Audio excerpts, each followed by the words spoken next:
Hi hello welcome to cook with Prasanna. పిల్లలకి బిస్కెట్లు అంటే ఇష్టము.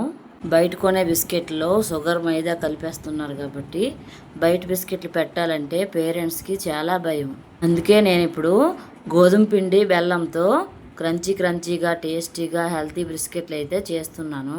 ఫస్ట్ అయితే రెసిపీలోకి వెళ్ళిపోదాం. హెల్త్ కోసం ఒక గ్లాస్ తీసుకొని ఇందులో అరకప్పు నెయ్యి వేసి ఒక మిక్సింగ్ బౌల్లోకి అయితే వేసుకోవాలి.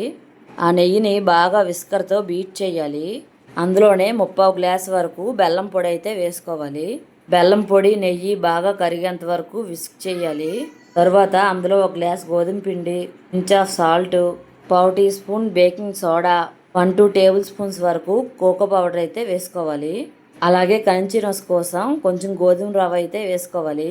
మొత్తం బాగా చేత్తో కలిపి ఇక్కడ చూపిస్తున్న విధంగా బిస్కెట్స్లా చేసుకొని ఓవెన్లో అయితే పెట్టుకోవాలి. 20 మినిట్స్ అయ్యాక బిస్కెట్లు అయితే బేక్ అవుతాయి.